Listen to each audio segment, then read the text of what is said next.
Tasha Williams had always been a force to be reckoned with. As a successful businesswoman in the competitive world of finance, she had built her career from the ground up, earning respect and admiration from her colleagues and clients alike. With her sharp intellect and unwavering determination, Tasha had risen through the ranks to become the chief financial officer of a prominent investment firm. She was proud of her accomplishments, but her journey had not been without its challenges. One crisp autumn morning, Tasha arrived at the office, ready to tackle the day's tasks. The sun streamed through the large windows of her corner office, casting a warm glow on her meticulously organized desk. She reviewed financial reports, prepared for meetings, and strategized for upcoming projects. Everything seemed to be going smoothly until the phone call that would change her life forever. "Ms. Williams, we need you to come to the conference room immediately," her assistant said, her voice tinged with urgency.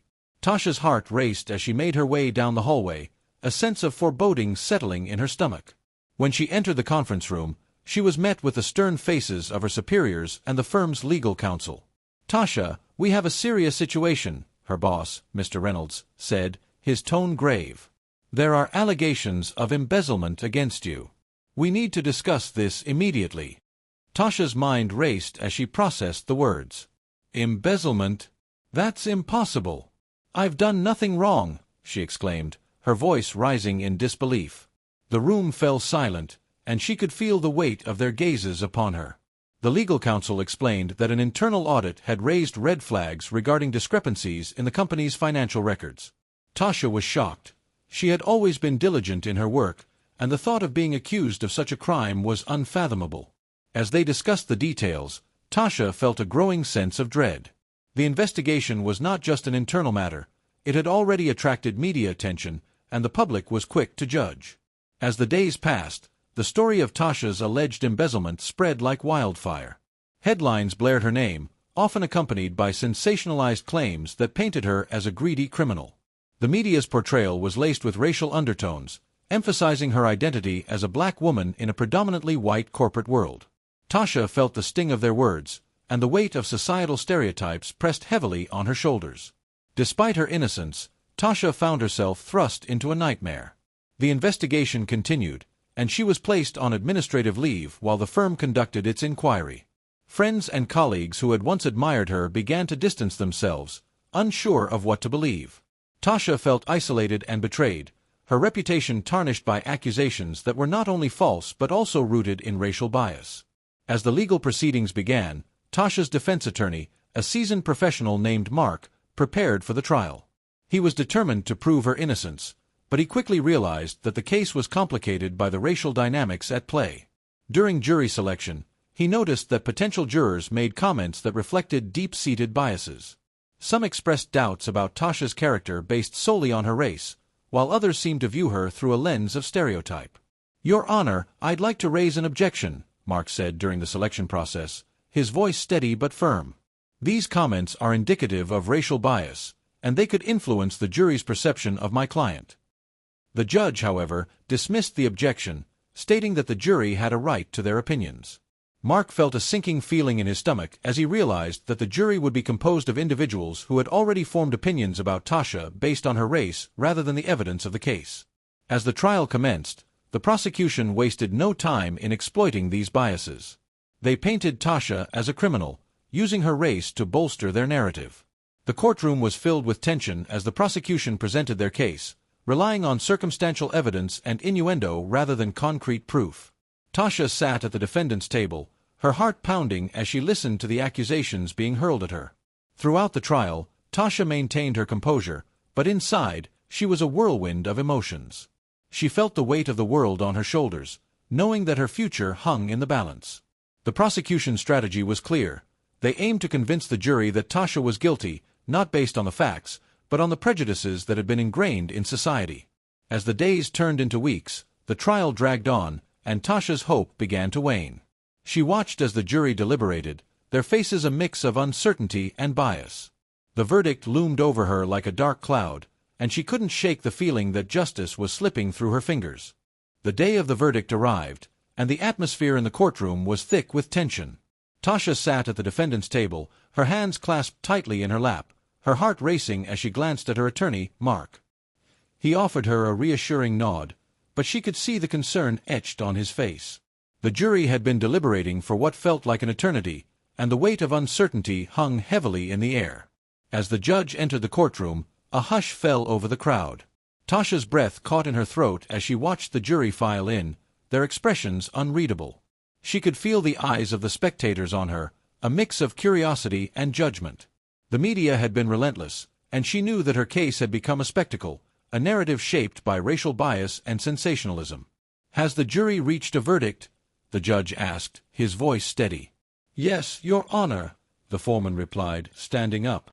"We find the defendant, Tasha Williams, guilty of embezzlement." The words echoed in Tasha's mind, and for a moment, the world around her faded away. She felt as if the ground had been pulled from beneath her feet. Guilty. The word reverberated in her ears, a crushing blow that shattered her hopes and dreams. She glanced at Mark, who looked equally stunned, his expression a mix of disbelief and sorrow. The judge continued, "Sentencing will be scheduled for next month. Ms. Williams, you are remanded into custody until that time." Tasha's heart sank as she was led away in handcuffs, the weight of the verdict pressing down on her like a heavy shroud. The courtroom buzzed with murmurs, and she could hear the whispers of the spectators, many of whom had already formed opinions about her based on the trial's proceedings. She felt exposed and vulnerable, a target of prejudice that had culminated in this moment. As she was escorted to a holding cell, Tasha's mind raced. How could this have happened? She had fought so hard to prove her innocence, yet the jury had succumbed to the biases that had been woven into the fabric of the trial. The realization that her race had played a significant role in her conviction filled her with a deep sense of injustice. In the days that followed, Tasha found herself grappling with the reality of her situation. She was confined to a small cell, stripped of her freedom and dignity. The world outside continued to move on, but for her, time felt suspended in a cruel limbo. She received letters of support from a few close friends, but the isolation was suffocating. The media continued to sensationalize her story, framing her as a criminal rather than a victim of a flawed system. Meanwhile, Mark worked tirelessly to prepare for the sentencing hearing. He knew that the fight was far from over. "Tasha, we're going to appeal this verdict," he assured her during one of their meetings. "We have to show that the jury was influenced by racial bias and that the evidence against you was circumstantial at best." Tasha nodded, her resolve strengthening. "I won't let them define me by this. I want to fight back, not just for myself, but for everyone who has faced injustice because of their race." As the sentencing date approached, Tasha's story began to resonate with others who had experienced similar injustices. Activists and community leaders rallied around her, organizing protests and raising awareness about the systemic racism that had permeated the judicial process. Tasha's case became a symbol of the fight against racial bias in the legal system, and she found strength in the support of those who believed in her innocence. On the day of the sentencing hearing, the courtroom was packed with supporters, their presence a testament to the growing movement for justice. Tasha stood before the judge, her heart pounding as she prepared to speak. She wanted to share her truth, to make the court see her not as a criminal, but as a woman who had been wronged.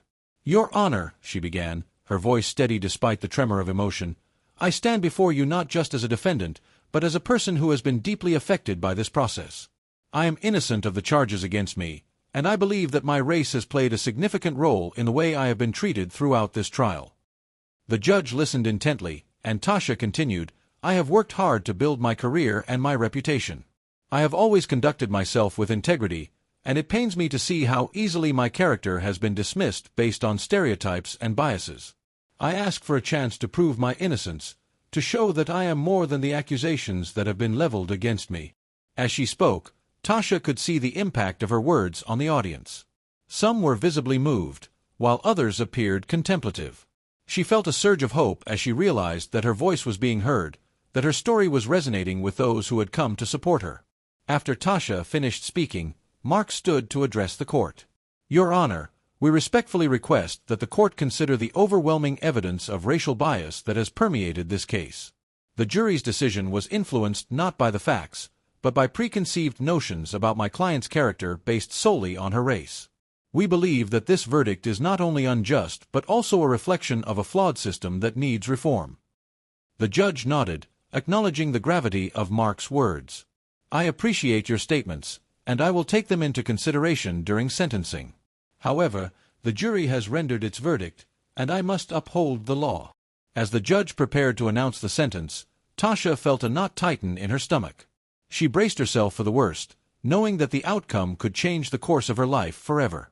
"I am sentencing you to 5 years in prison," the judge declared, his voice firm.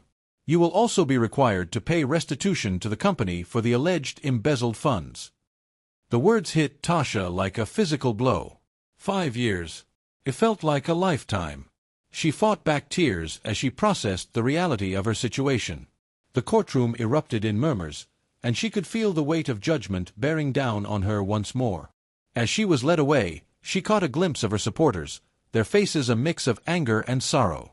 She knew they believed in her, and that gave her a flicker of strength.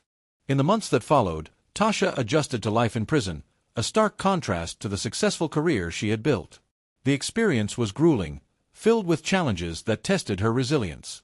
She faced the stigma of being labeled a criminal, and the isolation was suffocating. Yet, amidst the darkness, Tasha found a sense of purpose. She began to connect with other women in the facility, many of whom had faced similar injustices. They shared their stories, and Tasha realized that she was not alone in her fight. Determined to make a difference, Tasha started a support group within the prison, focusing on empowerment and education. She organized workshops on financial literacy, self-advocacy, and the importance of understanding one's rights. The women in her group found solace in each other's experiences, and Tasha became a source of inspiration, encouraging them to believe in their worth despite the circumstances that had brought them to this point. Meanwhile, Mark continued to work on Tasha's appeal. He gathered evidence, interviewed witnesses, and sought out experts who could testify to the racial biases that had influenced the trial. He was relentless in his pursuit of justice, determined to clear Tasha's name and expose the flaws in the judicial system. As the appeal process unfolded, Tasha's case began to attract national attention. Activists and organizations dedicated to civil rights rallied around her, amplifying her story and advocating for her release. Social media campaigns gained traction, and Tasha's name became synonymous with the fight against racial injustice in the legal system. One day, while in the prison library, Tasha received a letter from a prominent civil rights attorney who had been following her case. "I believe in your innocence, Tasha," the letter read. "I would like to help you with your appeal. Together, we can bring attention to the systemic issues that led to your wrongful conviction." Tasha felt a surge of hope as she read the letter. With the support of this new attorney, she knew they could strengthen her case and bring it to the forefront of public consciousness. She immediately wrote back, expressing her gratitude and eagerness to collaborate. As the appeal hearing approached, Tasha prepared herself for the next chapter of her fight for justice. She knew that the road ahead would be challenging, but she was determined to reclaim her life and prove her innocence. The support from her friends, family, and newfound allies fueled her resolve, and she felt a renewed sense of purpose. The day of the appeal hearing arrived, and Tasha was filled with a mix of anxiety and determination. She was transported to the courthouse, where she would once again face the legal system that had wronged her. As she entered the courtroom, she was struck by the contrast between the sterile environment and the warmth of the support she had received from the community. Friends, family, and activists filled the gallery, their presence a reminder that she was not alone in this fight. Mark and her new attorney, Ms. Johnson, stood beside her, ready to present their case. Tasha felt a surge of confidence as she looked at them, knowing they believed in her and were committed to seeking justice. The atmosphere in the courtroom was charged with anticipation as the judge took his seat. Ms. Johnson began her argument, outlining the numerous ways that racial bias had influenced Tasha's original trial. "Your Honor," she began, her voice steady and commanding, "we are here today to seek justice for Ms. Tasha Williams, a woman who has been wrongfully convicted due to a system that has failed her. The evidence presented during her trial was not only circumstantial but was also tainted by the prejudices of the jurors who were allowed to serve despite their clear biases." As she spoke, Tasha felt a sense of empowerment wash over her. Ms. Johnson detailed the comments made during jury selection, highlighting how potential jurors had expressed doubts about Tasha's character based solely on her race. This is not just a case of wrongful conviction, it is a glaring example of how racial stereotypes can infiltrate the judicial process, leading to devastating consequences for individuals like Ms. Williams, she continued. Mark followed up with a powerful statement, emphasizing the lack of concrete evidence against Tasha. The prosecution relied on innuendo and racial bias rather than facts. There was no direct evidence linking Ms. Williams to the alleged embezzlement. Instead, they painted her as a criminal based on her race, and that is unacceptable in a fair and just legal system. The judge listened intently, his expression serious as he absorbed the arguments being presented. Tasha could feel the weight of the moment, the significance of what was at stake. This was her chance to reclaim her life, to prove her innocence, and to shine a light on the systemic issues that had led to her wrongful conviction. As the hearing progressed, the prosecution attempted to defend the original verdict, but their arguments felt weak in comparison to the compelling evidence presented by Tasha's legal team. They struggled to refute the claims of racial bias, and Tasha could see the cracks in their case. The judge's brow furrowed as he considered the implications of what he was hearing. After hours of testimony and arguments, the judge called for a recess. Tasha and her attorneys stepped outside the courtroom, where her supporters awaited anxiously. The atmosphere was charged with hope and apprehension. Tasha took a deep breath, feeling the weight of their collective energy. "No matter what happens, I want you all to know how much your support means to me," she said, her voice steady. "We're fighting for more than just my freedom. We're fighting for justice for everyone who has faced discrimination in this system." As they returned to the courtroom, Tasha's heart raced. The judge took his seat, and the room fell silent. "I have reviewed the evidence presented today, and I must say, it raises significant concerns about the integrity of the original trial," he began. "The issues of racial bias and the lack of concrete evidence against Ms. Williams cannot be overlooked." Tasha held her breath, her heart pounding in her chest. The judge continued, "I am granting the appeal. The conviction of Tasha Williams is hereby overturned, and I am ordering her immediate release." A wave of relief washed over Tasha, and she felt tears prick at her eyes. The courtroom erupted in applause, and she turned to see her supporters cheering, their faces filled with joy and disbelief. Mark and Ms. Johnson embraced her, their expressions a mix of triumph and relief. As she walked out of the courthouse, Tasha felt the weight of the world lift from her shoulders. She was free, but she knew that her fight was far from over. The experience had opened her eyes to the systemic issues that plagued the judicial system, and she was determined to use her voice to advocate for change. In the weeks that followed her release, Tasha became a prominent figure in the movement for criminal justice reform. She spoke at rallies, participated in panel discussions, and shared her story with anyone who would listen.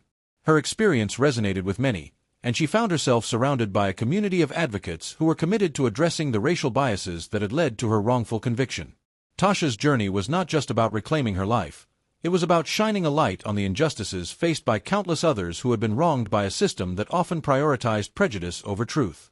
She knew that her story was just one of many, and she was determined to ensure that it would not be forgotten. As she stood before a crowd at a rally, Tasha raised her voice, filled with passion and conviction. "We must demand accountability and reform in our judicial system. No one should have to endure what I went through. Together, we can create a future where justice is truly blind, where everyone is treated with dignity and respect, regardless of their race." The crowd erupted in applause, and Tasha felt a surge of hope. She was no longer just a victim of circumstance. She was a warrior for justice, a beacon of hope for those who had been silenced. And as she looked out at the sea of faces, she knew that together, they could change the narrative and fight for a more equitable future.